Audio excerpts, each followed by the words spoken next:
Rodolphe Gélis. Bonjour. Bonjour, merci pour l'invitation. C'est vous, le patron du jour. Merci à vous d'être avec nous en studio en ce 31 octobre. Jour important pour votre parc d'attractions, Nigloland, un parc situé, je le disais, en Champagne. On peut dire un peu plus de 2 heures de route de Paris ou de Metz, par exemple, entre Troyes et Chaumont, pour le situer sur la carte. Parc qui fête ses 35 ans cette année. Et si, contrairement à moi, qui ai eu la chance de grandir pas très loin, vous ne connaissez pas Nigloland, eh bien, on va rectifier ça tout de suite avec vous, Rodolphe Gélis. C'est la tradition ici. Vous allez pitcher, présenter votre entreprise en 1 minute. C'est à vous. Alors, Nigloland, c'est un parc d'attractions qui fête ses 35 ans. Il a été créé par mon père et mon oncle qui étaient itinérants forains. Et un jour, ils ont eu une révélation aux États-Unis. Ils ont vu les grands parcs américains. Ça n'existait pas en France.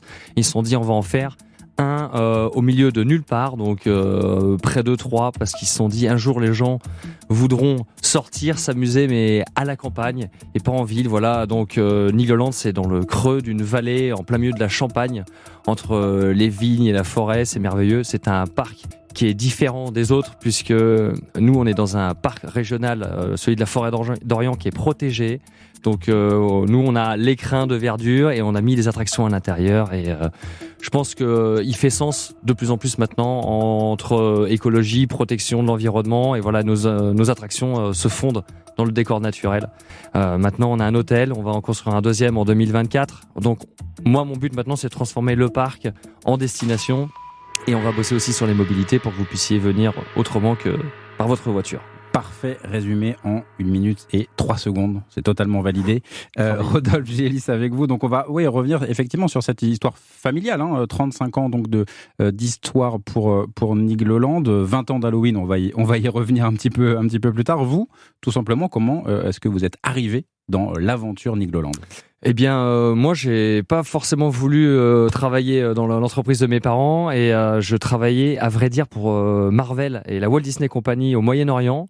Et je faisais mon petit bonhomme de chemin et mon père et mon oncle sont venus me chercher. Loin du lac de la Forêt d'Orient. Loin du lac de la Forêt d'Orient, loin de tout, mais je m'étais bien écarté pour être tranquille et j'avais une belle, on va dire, un beau CV et mon père et mon oncle sont venus me chercher en me disant écoute, on a 60 ans, 70 ans maintenant, qu'est-ce qu'on fait ? Soit tu reviens à la maison, soit on se sépare de la PME familiale qu'on a créée il y a quelques années. J'ai eu un petit peu de temps de réflexion, ils m'ont dit est-ce que tu préfères un grand chez les autres ou un petit chez toi ? Voilà. Et donc retour aux sources. Et donc Nigloland, depuis combien de temps pour vous ? Je suis revenu en 2017. D'accord, donc ça fait 5 ans que vous êtes à la tête de Nigloland, parc avec lequel vous avez grandi, on peut le dire aussi, avant de vous expatrier quelques années. Qu'est-ce qu'on peut dire sur quelqu'un qui, comme moi, je prends encore mon exemple, j'ai grandi pas très loin, donc j'y suis allé plusieurs fois, qui y retournerait maintenant, parce que c'est mal, vous allez me dire, mais ça fait longtemps que j'y suis pas retourné. Donc quelle différence entre un parc d'attractions on va dire d'il y a peut-être une petite quinzaine d'années et maintenant, quelle différence et quelle touche vous avez peut-être vous apporté ? Déjà, depuis 15 ans, vous n'êtes pas venu à Nigloland, on ajoute 1 ou 2 nouvelles attractions par an. Ouais.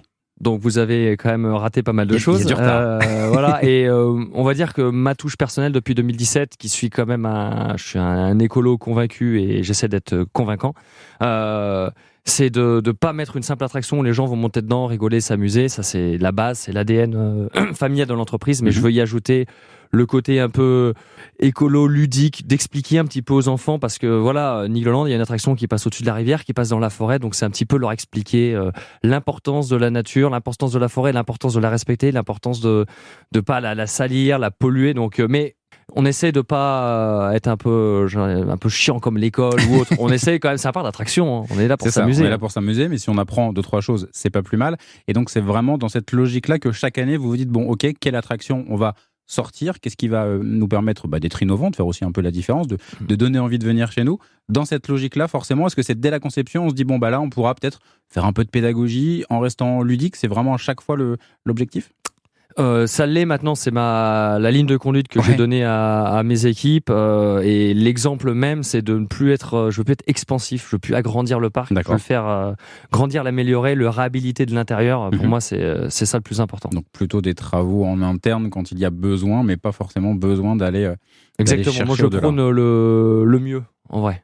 Je prône pas le plus. Ouais, très bien. Et justement, sur cet objectif-là aussi d'attirer du monde, vous l'avez évoqué dans ce pitch, un deuxième hôtel en 2024. Là aussi, alors à la fois, peut-être première question sur l'hébergement, forcément, c'est une manière d'attirer aussi des clients, de rester un petit peu plus longtemps. C'est logique quand on est situé là où vous êtes, dans l'Aube, en Champagne, de se dire bah oui, il faut quand même proposer cette option. Voilà, on doit faire des hébergements pour gagner des parts de marché, c'est obligatoire. On est comme dans toutes les entreprises même qui sont là, on est en compétition avec les autres. Et quand vous venez de Paris, de Bruxelles, de Lille, de Lyon, bah vous allez chercher un endroit autour de Nigloland pour séjourner. Dans l'Aube, on va dire proche de Troyes, il n'y a pas énormément d'offres, donc on doit la créer nous-mêmes et on va faire un hôtel par tranche de budget. Donc D'accord. actuellement on a un 4 étoiles, la prochaine fois ce sera un 4 étoiles plus, et ensuite on va redescendre et voilà, on va tout faire nous-mêmes parce qu'en fait, si les gens peuvent pas dormir sur place, ils vont chercher ailleurs. Effectivement.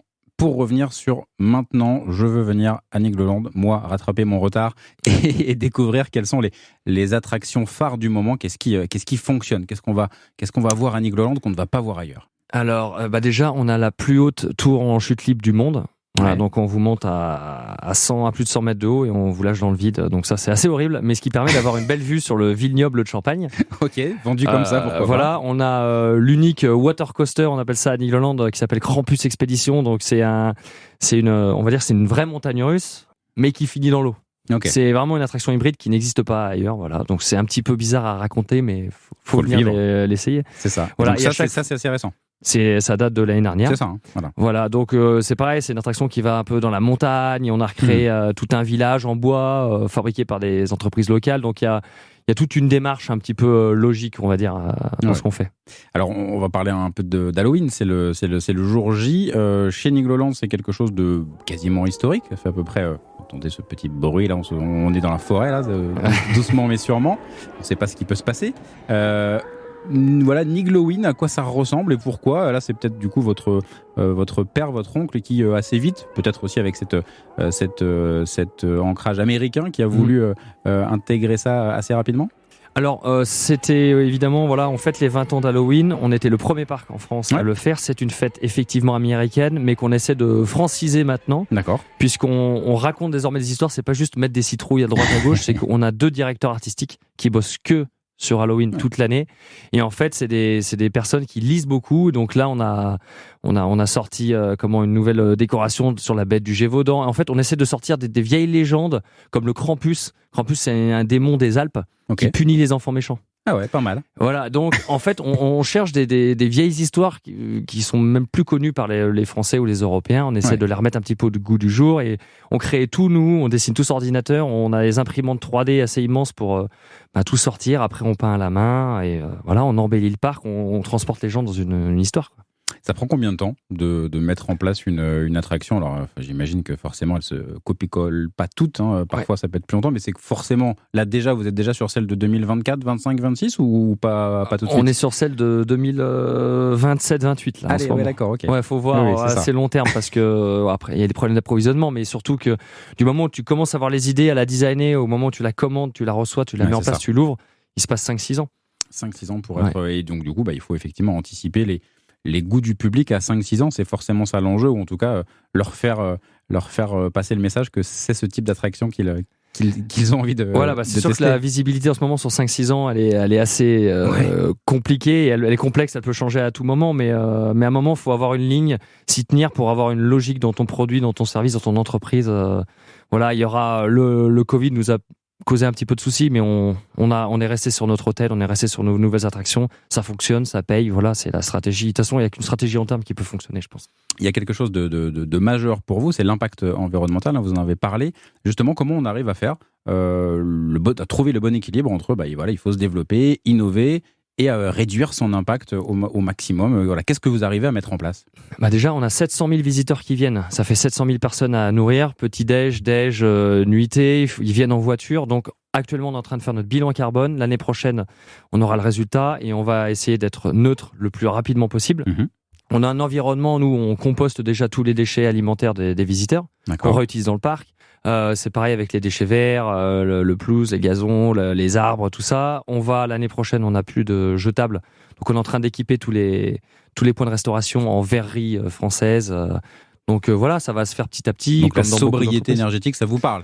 C'était déjà dans les tuyaux. On est en plein dedans et elle est logique. Et en plus, elle correspond vraiment à Nigloland et tout son écosystème et son ancrage local en pleine campagne. Voilà. L'aspect très intéressant de la mobilité, vous avez dit, essayer de trouver des alternatives à la voiture. Qu'est-ce que vous pouvez concrètement mettre en place? Parce que c'est vrai que c'est la logique plutôt de venir en voiture quand on veut aller à Nigloland. Eh ben, actuellement, on est en train de faire le plus grand parking de recharge électrique je pense, du Grand Est. On a une cinquantaine de bornes fabriquées à Troyes qui vont être installées dans quelques jours au parc. D'accord.